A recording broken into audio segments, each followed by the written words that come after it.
Welcome to another episode of the Ultideic Prophecies Podcast. I'm Todd Larson. And I'm Bob Wyatt.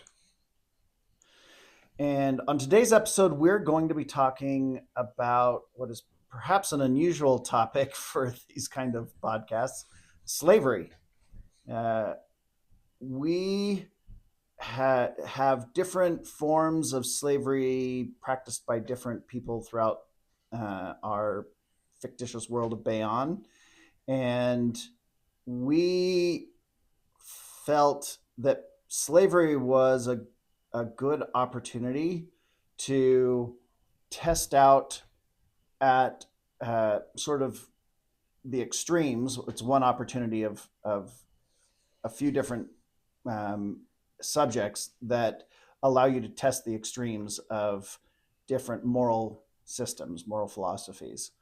And since that's a central theme of our books, we thought that slavery was a good opportunity. We also strive for realism in our books, and the world, Earth, history is replete across the world and in virtually every time period prior to the modern era has practiced slavery in one form or another. Yeah. Well, and so we wanted to explore the moral nuances of slavery in different systems. Yeah, and I hope this comes across as a nuanced discussion. We recognize this is a hot button issue and very sensitive, as it should be, because of the way it was practiced throughout the history of the world, and we'll talk about that in just a second. But we also want to have an open and honest conversation about the nuances behind it and the morality behind that, or immorality more appropriately, and kind of go from there. Yeah.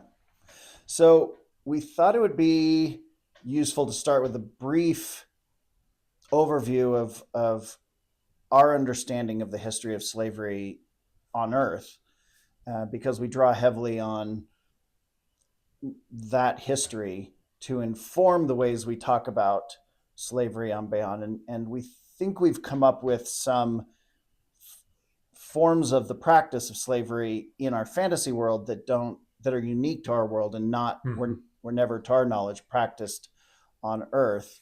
Although there are some systems you could say that were close. So, yeah, you might see similarities. Yeah.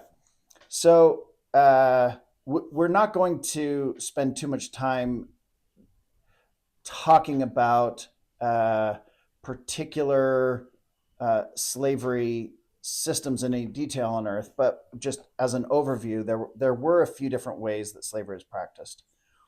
One version of this was what is often referred to as indentured servitude, that for some period of time, you could effectively be an unpaid servant, although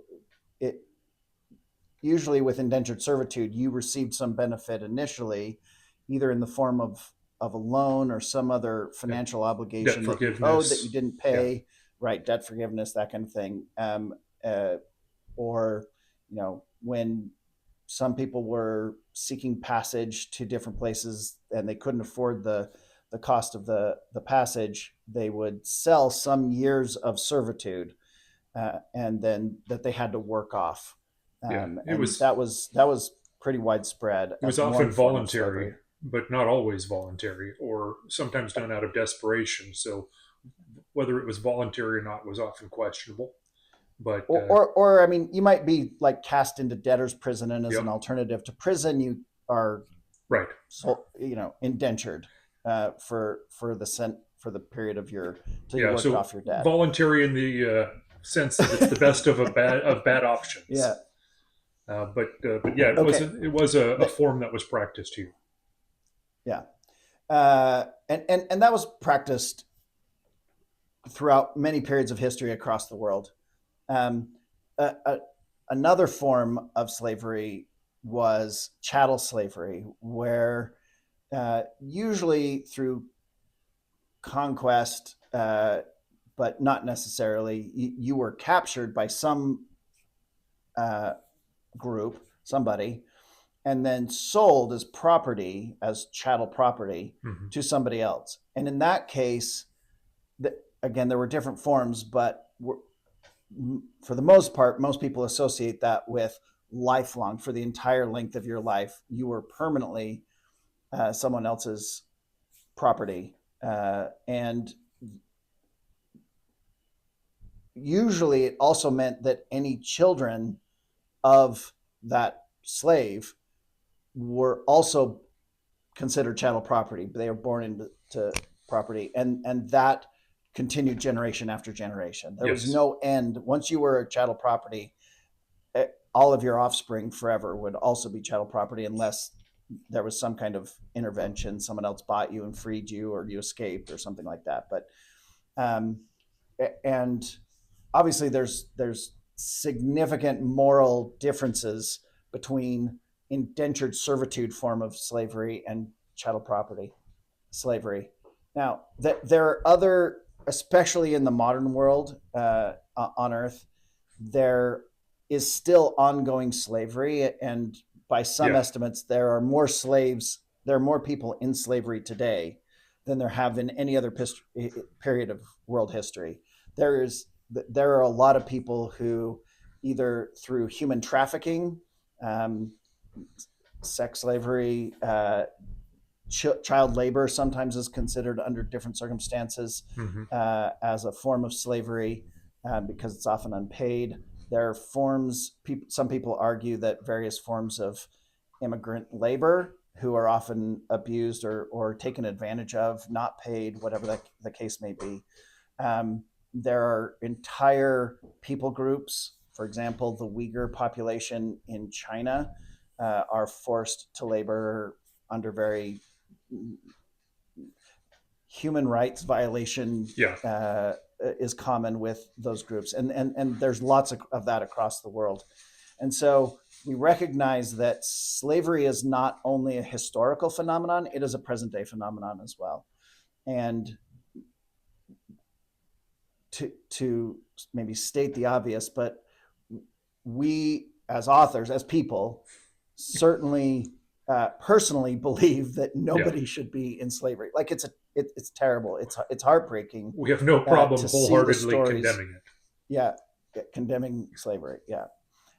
Now that said, we recognize that there have been times and places where slavery was not considered immoral at all. It was the norm, and even endorsed as a positive thing by some people who were Yeah. considered great thinkers, moral philosophers in the Greek period or the Roman period, and even in, say, the Bible in the Old Testament, and perhaps even in the New Testament, there are passages that seem to condone at least the chattel or the indentured servitude form of slavery, because there were laws on how to do that. But there was also forms of chattel property slavery that were in the Bible, and Christians during the Atlantic slave trade era, and when the United States practiced chattel slavery, uh, Yeah.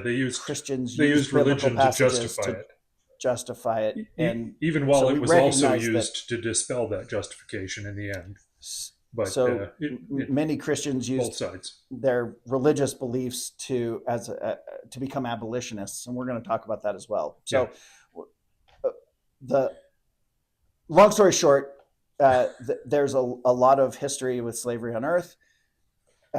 We want to talk about how we've treated slavery in our writing, Mm-hmm. and so let's start with, how widespread is it? Is it one or two places on Baon, Bob, that that practice slavery? So Give us an introduction. yeah, so we wanted to make this an integral part of the world, simply from the standpoint that we wanted our world to feel lived in and realistic and relatable. I think a lot of people today would question whether it could be relatable and have slavery, but we recognize also that throughout history, it has existed as an institution in almost every culture in some form or another. And that doesn't mean everyone throughout history was wholeheartedly bad, but there were certainly bad examples of the way it was practiced and some less bad examples. And we wanted to explore that with our nations. So, on the world of Baon that we've created, slavery is fairly prevalent throughout the world, although we start off in a place where it is not. And we introduce the reader to the wider world as we go. And there are places where it is practiced and places where it is outlawed and considered an abomination. But in general, the places where it is outlawed and shunned are more the exceptions than the rule. Most of the world has some form of slavery in one fashion or another, some of it very egregious and some of it a little less so. But it's a fairly prevalent practice in our world in Baon, just like it was throughout much of human history here on Earth. So another question for you: on Earth, there were times and places where race didn't factor into the question of slavery Right. at all, and times where it absolutely was an integral characteristic of those who were slaves and those who were slave owners.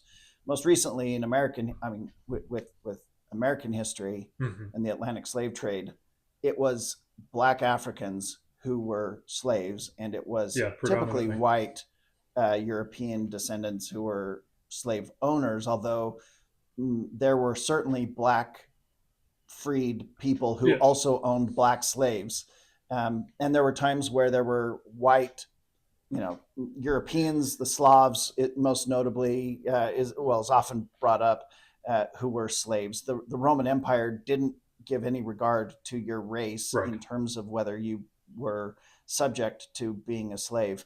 On Bayon, does race play into slavery at all? So I think throughout the world of Bayon, it plays a lesser role, but it certainly does factor in to some extent. It factors in historically a little bit more.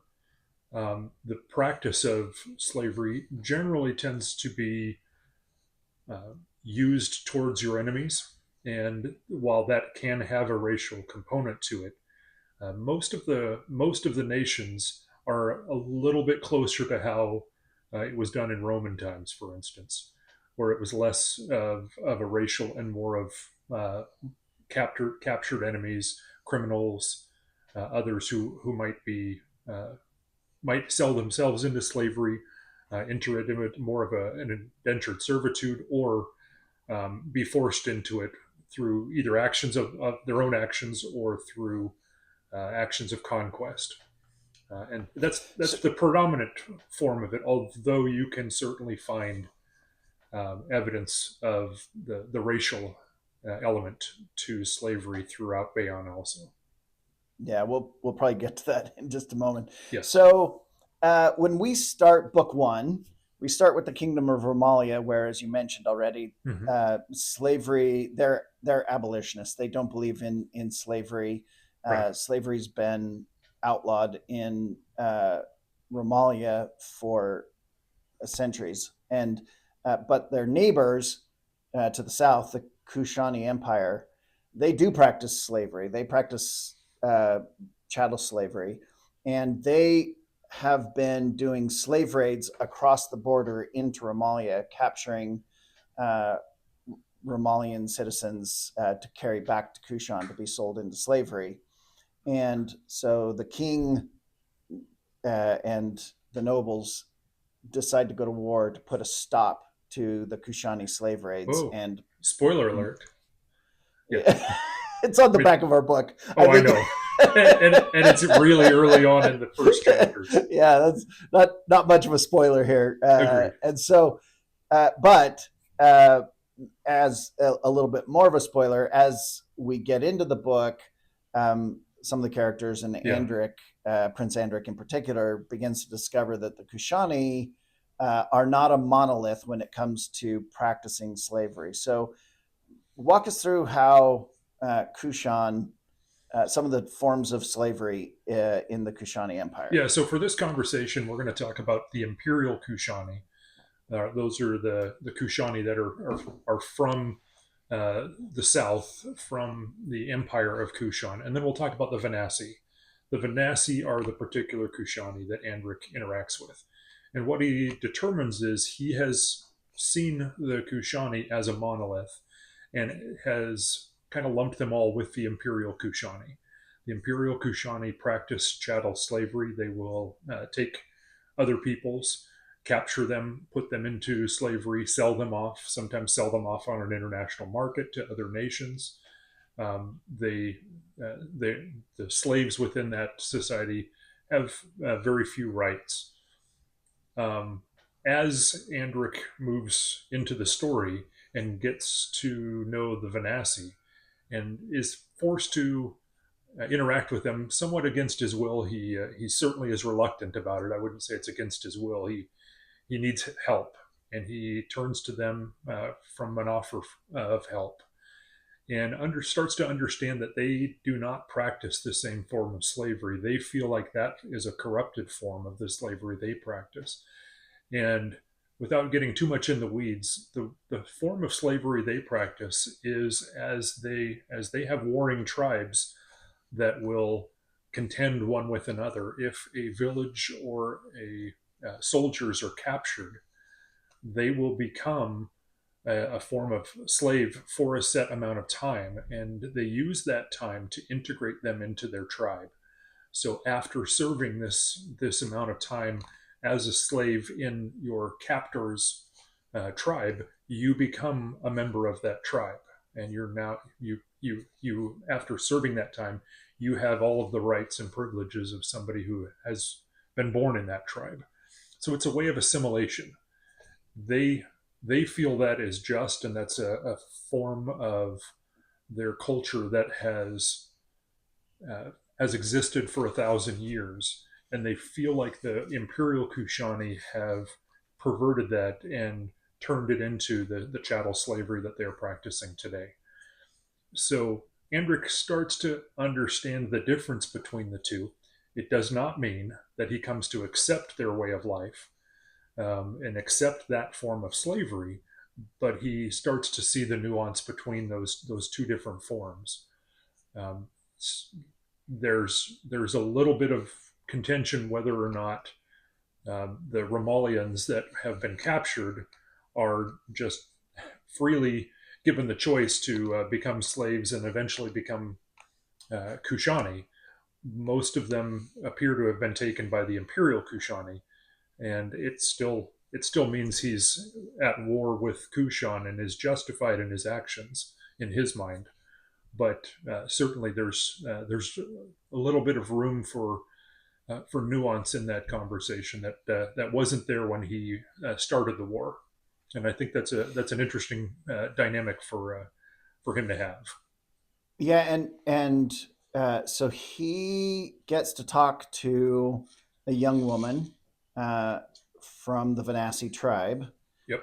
who shares that her father, I believe, had come from another tribe, had been captured, or had originally been Venasi, was captured by a neighboring tribe during a skirmish, became a slave, then for the required period, then was released, became a member of the tribe, married her mother. Uh, she was born, and she grew up somewhat hoping that she would get captured. She fantasized about the romantic notion of being captured, taken away to an exotic foreign place, becoming part of a new tribe, meeting someone, that kind of thing. And to some extent had and that had actually happened, and she was happy with that system. For her, that was not at all immoral or something to be feared, but in some ways, for at least from her perspective, something that she was had looked forward to and participated in. Yeah. So for and Andric is confronted with someone that he likes and respects, saying, "I approve of the morality of our system." Herself having been quote unquote a victim of that system, or captured and served under that system. Now, again, Yeah. partially to to talk about the moral spectrum of this, you could certainly say, sure, if you're if you're talking about a form of slavery that's temporary, that is miles apart different from chattel slavery, where the rest of your life, your freedom is gone. Um, Although you could say, I don't care how short the period is. I don't care if it's 3 years or 3 months or 5 years or Yeah. whatever. Any period where you're captured and Does the forced into fact that it's slavery against your temporary? will. Mm-hmm. Yeah, exactly. Does the fact that it's temporary mean that it's not immoral? Right. And we leave that up to the reader to confront on their own. Now, of course, Bob and I have our own opinions, but we're not interested in answering that question definitively for the reader or for for our characters. Like with Andric, he goes through that period of having to confront all of the things I always thought about slavery might need to be revisited from a Yeah. moral standpoint. And I think even at the end, I don't think he has a clear picture of what he thinks about this. Correct. He's uncomfortable that this is a better form of something he disapproves of. But Right. I don't know that he has a clear picture of what he thinks, other than he still disapproves of it, but it's not like he thought it was. Well, and that gets tested when he's confronted with the possibility that some of his own Yeah. soldiers might be subject to that system. And he's like, look, if you guys want to make each other your slaves, fine, go ahead. But don't even think about making any of my soldiers your slaves. Right. Like he just cannot ever bring himself to view with any kind of approbation any form of slavery, even if Right. the Even if Venassi it's themselves temporary. may choose. That's right. And so he definitely, I think, through the end of book one, at least, is strongly abolitionist, at least like with respect to his own people. Okay, so that's one of the big differences in Kushan, and as you mentioned, Kushan sells they not only sell slaves inside the empire, the Kushani Empire, but they sell slaves internationally. One of their biggest international customers is Calavia, which is Ramalia's neighbor to the north. Talk about Calavian slavery. Yeah, Calavian slavery is very similar to the way it's practiced in Imperial Kushan. They do not. Well, with one very notable exception, they don't enslave their own people. No, that's very they only true. They only buy slaves internationally and import them. They do not make slaves. So that is one very notable difference between Yes. imperial slavery, the rights, Kushani slavery. The rights that the slaves have in their society is very similar. The same. Yeah. And yeah.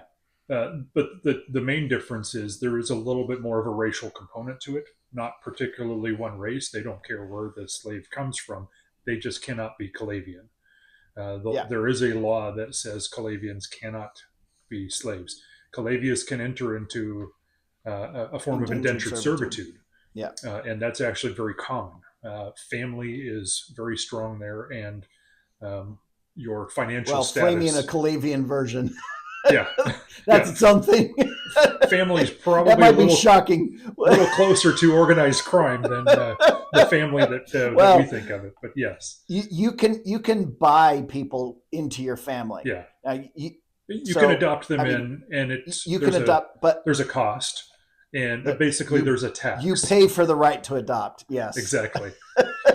So their system is very financial, and And slavery is no exception. They bring in slaves to do a lot of the labor, to do household work.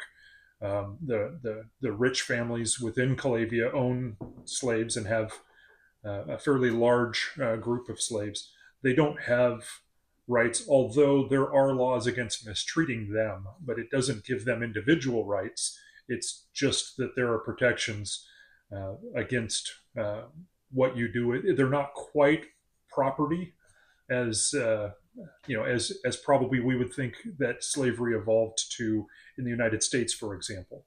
However, it's not far off from that, and there are times when they are mistreated and There are certainly times when there's plenty of objectionable actions that are taken with slaves in Calavia. They're not Uh, as numerous as as they were, for instance, in the American South on Earth. And there are places where they're more common, but it is a practice that they engage in. They usually do not go out and get their own slaves. right. They are not conquest Right. or capture. And that was true of the American slave owners as Mm-hmm. well. They did not believe. So it's interesting. We didn't intend for Calavia to be mirrored off of the Atlantic slave trade principles, but this is one sort of Yeah, key similarity. there will be So similarities to a lot of the forms that yeah, we've put in the the book. the Bible, when it comes to the practice of chattel slavery, what the Bible says is you cannot go in and capture people in their own country and bring them back as captured slaves. But if they're sold by their own country as slaves, you can purchase slaves that are for sale, and then they can become your property because they were already property under their own system. So you can continue to treat them as property because they were already treated as property. Yeah, And that's we're going to leave aside criticisms of the Bible, but that was so.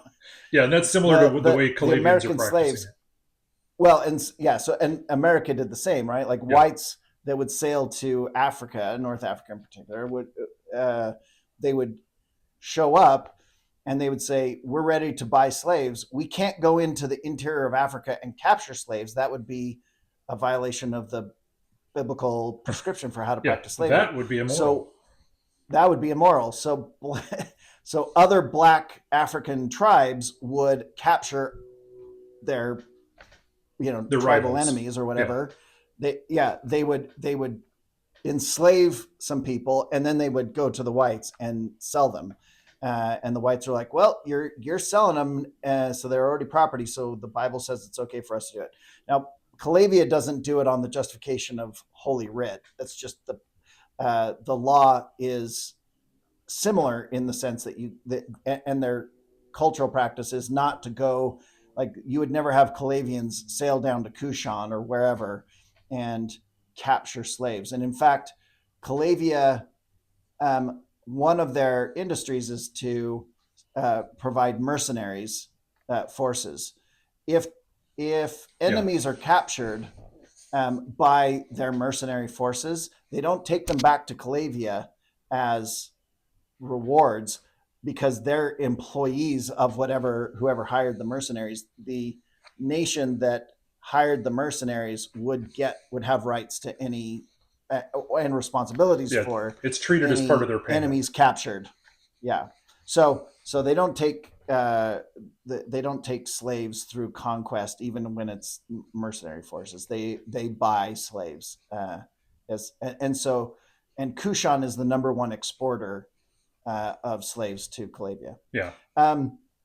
Let's pivot for a moment and talk about the Coldreth slavery system. Yeah. So as objectionable as we might find some of the other ones, I think the Coldreth system of slavery is the most egregious.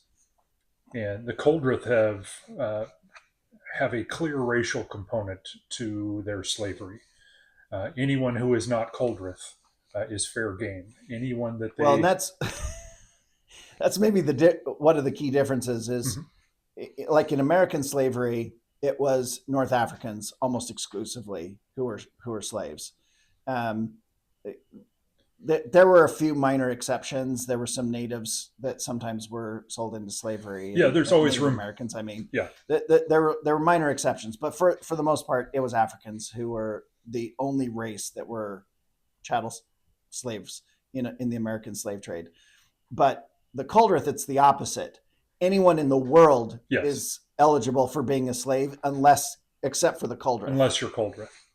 Yeah. Yeah, and they are very imperialistic by nature. So they are looking for conquest.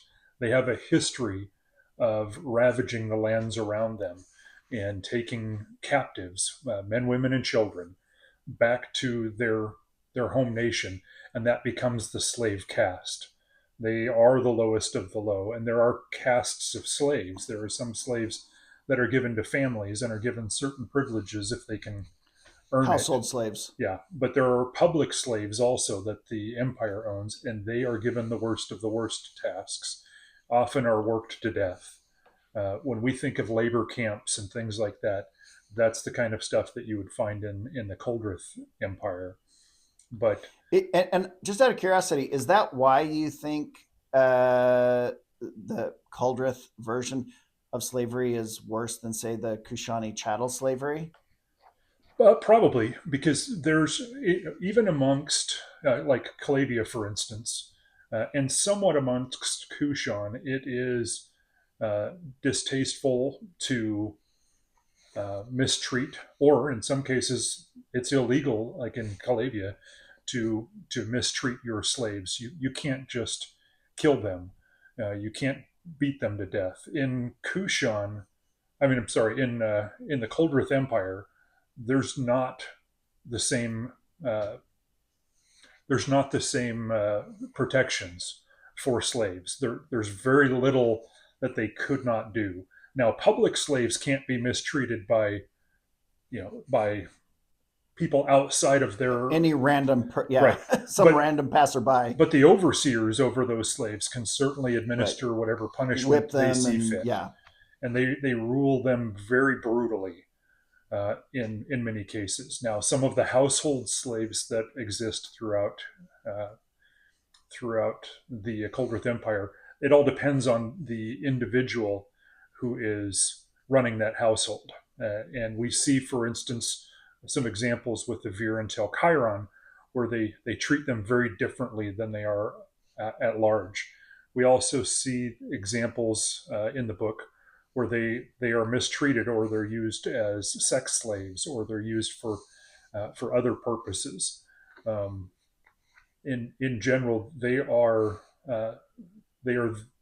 if they're given to an individual, they're that individual's property, and they can do with them as they see fit. And so it does lead to some some disgusting and egregious practices in the throughout the Coldrith Empire. Again, doesn't mean that everyone in that empire chooses to act that way, but it gives people the freedom to act that way. And often, when people are given the ability to do things wrong, they choose to do things wrong. yeah. So we definitely have some places. They're the exception to the rule, but there are some places where slavery is prohibited.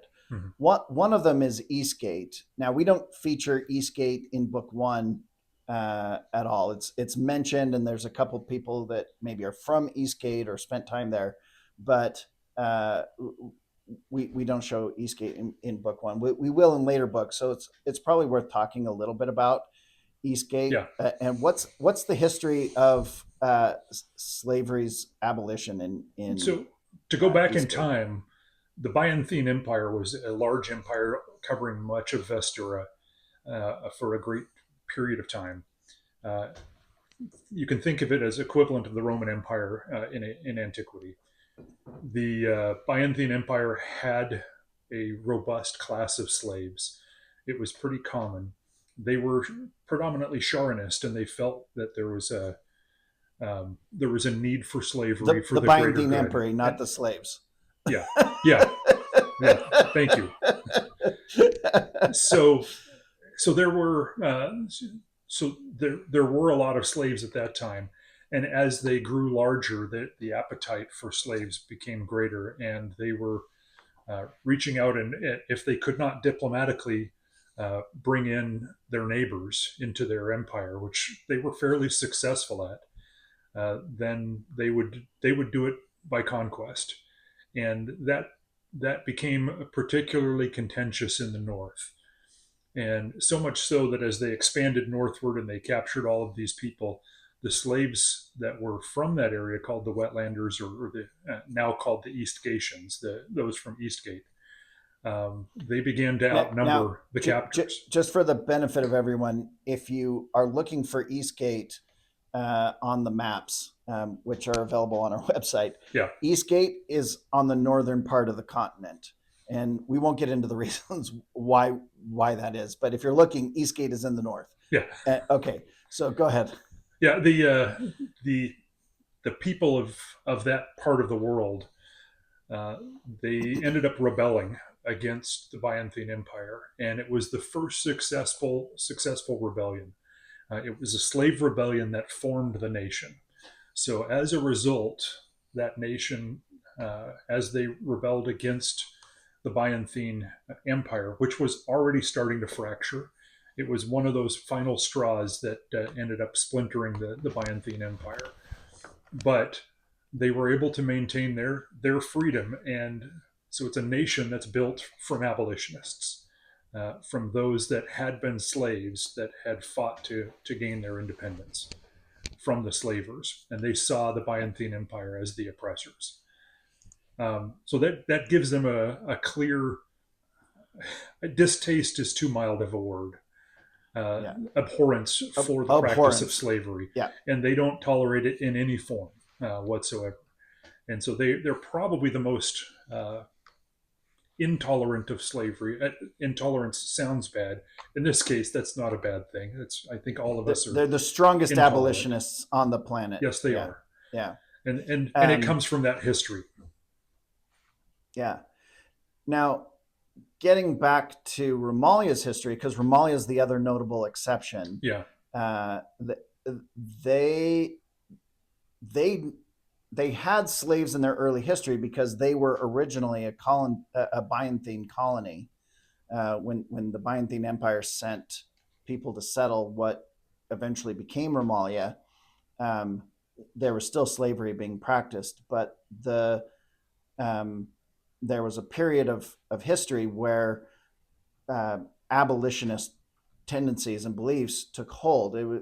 And this will get us a little bit into talking more directly about how the religions of Baon, the moral systems of Baon, interface with this moral question of the morality of slavery. Yeah. And there was a strong Servari movement, worshippers of the Holy Couple, who because serverism has as its core moral tenet that you should love and serve other people, and that they found slavery completely incompatible with the notion of enslaving other people, or with loving and serving. Now, you could say, well, that's ironic because Christianity, like in the New Testament, which is also supposed to be based on love and love your neighbor and that kind of thing. There are admonitions for slaves to obey their masters in the New Testament, and why didn't Christianity, at a minimum, if not even the Old Testament, which is supposed to have the same God, right? I mean, we believe it's the same God. Why was slavery ever tolerated? Why were there prescriptions for how slavery was to be practiced? Why wasn't it outlawed and abolished by God from the beginning as soon as he started speaking to mankind? It's a fair question. Not every Servari group is inherently abolitionist, but the abolitionist movement in Romalia definitely came from a Servari movement in its origin. But Serverism isn't the only religion, and the Servari weren't the only abolitionists in Romalia. It was actually an outgrowth of both Servari and Sharanists. That's what I was going to say. Because Sharandara is, well, why don't you talk about the Sharanist philosophical approaches to slavery that may be pro-slavery or anti-slavery? Yeah, we've mentioned before, Sharandara's teachings are that whatever is best for the whole, the greater good. She's very much focused on what is good for society. And for a long time in Charonist um, circles, in the Byzantine Empire, for instance, they felt like what was best for society was to have a small caste of slaves that would do the work that the free people couldn't. That there were some people that refused to be governed by anything other than slavery, or however they justified it. They felt like that was acceptable. In Romalia, when it was formed, uh, we had talked about this before also, that the the Romalian church, the Charonists in Romalia, had a big part in the government, but they had to make sure that they stayed separate from the the theocracy that is Selendria, the Cylindria. kind of the remnants of the Byzantine Empire.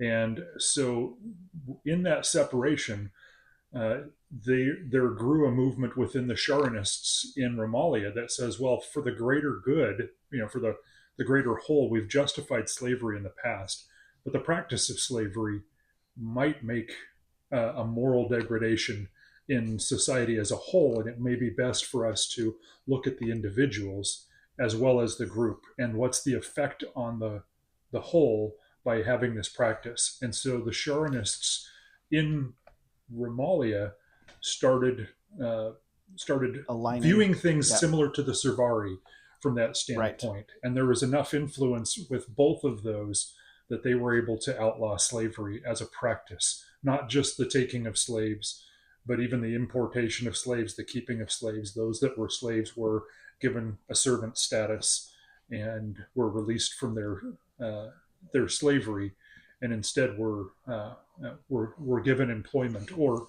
released, and in some cases just turned out from their homes, which led to a period of challenges for Romalia as they made that adjustment to what life looks like without slavery. But it was a conscious choice on their part to move away from it. So a little Yeah. different than Eastgate, who was formed as a result of bucking slavery. This was one where they made a choice to Yeah. get rid of it, and they justified it predominantly through Charonist and Servari, although I think Charanism was probably the greater of the two in Romalian society at that point. For sure, they were more dominant. And I think that the point about how the Charnists look at it is really interesting. And I'm going to take a slight tangent into what seems like an unrelated topic, but I think the Charnist way of analyzing it from a moral perspective is very similar to how uh, I view capital punishment. Mm-hmm. So I, I used to support capital punishment when I was younger, and I considered it perfectly moral for a society to use the death penalty to punish certain types of criminals. Um, from a justice perspective, I still think that is justifiable to use capital punishment. However, I have for a few decades now, a couple decades, changed my position Mm-hmm. on this, and I'm opposed in our society to having capital punishment, not because I think it is inherently immoral, but because I think that having capital punishment as a society coarsens everyone else. It Yeah. coarsens the people in society. It degrades your um, ad, adherence to the value of life, Mm-hmm. and I'm opposed to other forms of the degradation of the value of life for Even when it's for similar justified. reasons, even when it's justified. I think we should oppose. I'm opposed to having capital punishment because of what it does to us. I think the net the balance between the pros and the cons. I think the cons outweigh the Yeah. pros, but I don't. So anyway, and the Charonists, when it comes to slavery, made a similar calculation. They said, look, we're not saying that slavery is inherently immoral, Mm-hmm. but we believe that the net benefit to society is outweighed by the harms to society, and we think society as a whole, the total good for the most people, will be Right. on the whole better served by abolishing slavery. Now, I would say other systems like the Dorothi, the Viancians, even the uh, Yarenites probably don't have much to say one way or another about slavery. They, and we probably won't get into analyzing slavery under each of those systems. Yeah, agreed. Uh, but for them, because their core beliefs are far more focused on uh, either self mastery or let's take Vidaroth as an example. With self mastery, you can you can achieve as much self mastery while you're a Yeah. slave as you could while you're a slave owner. And so for Vidaroth, he doesn't prescribe that you should feel a certain way about slavery. He says, regardless of your circumstances, you're perfectly capable of gaining mastery over yourself and becoming the best version of yourself, Yeah, whatever your circumstances. whatever your circumstances are. And I think he would say, probably, ideally, people have the most freedom to pursue self mastery, and that may be somewhat inhibited uh, if you're a slave, only because it's harder to gain the opportunities to practice self mastery when you're somebody else's property. But Mm-hmm. and so it's just more difficult to walk that path. But there's absolutely no reason you can't become every bit as Matt, gain the pinnacle of self Of self mastery while mastery. you're a slave. Is Yep. That's right. So ultimately, he doesn't say, prohibit Viance with pursuit of knowledge, and Yaren with the creative process. Again, it probably is facilitated more easily, but there can be incredible beauty brought into the world by those who suffer, and in their suffering enables them to create or Mm-hmm. obtain incredible depths of knowledge that couldn't be obtained any other way. And so, Yeah, again, for both of them, that's how the Urine would see question it. of slavery, right? Mm-hmm. So, Terathia, on the other hand, no qualms about slavery whatsoever. She's just like, sure, slavery, no problem. It probably She has makes such sense. hierarchical views that slavery fits into Yeah, that hierarchy quite nicely.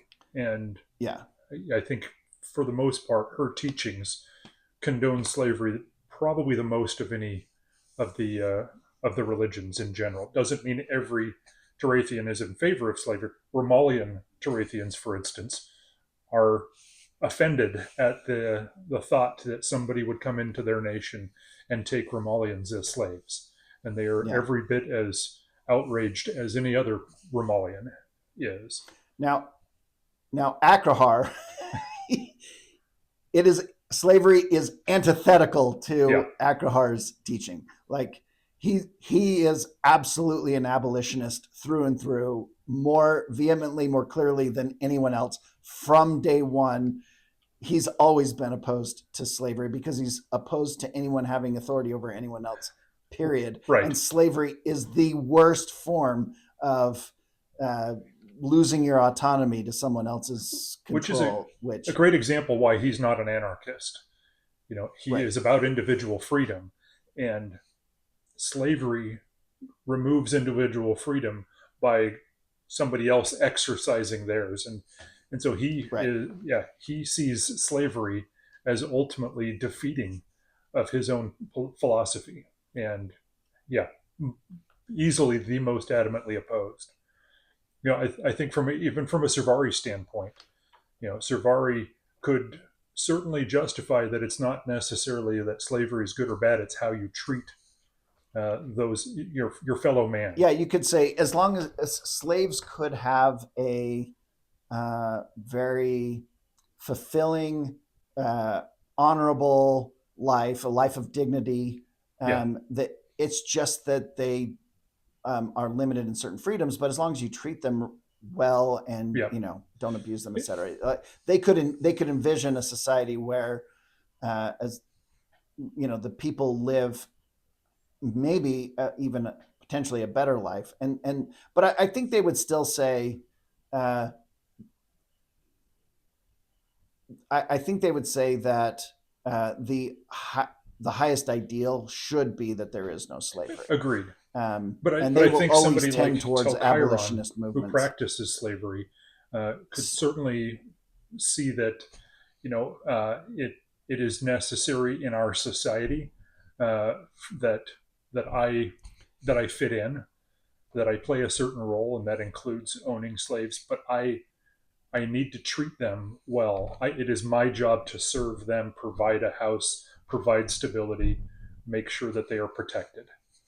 And Well, and yeah, if anyone else besides me owned the slaves, they yeah, would probably yep, their life would be worse. So I'm doing them a favor by accepting them as slaves, so that I can treat them. I can give them a better life than they would have yeah, under any other circumstances. and Um, and truthfully, even though the Coldrith form of slavery is by far the most offensive of the forms of slavery on Baon, in my mind, it is. I think it's worth having that conversation of what does it look like when you have a morally decent person in a system like that.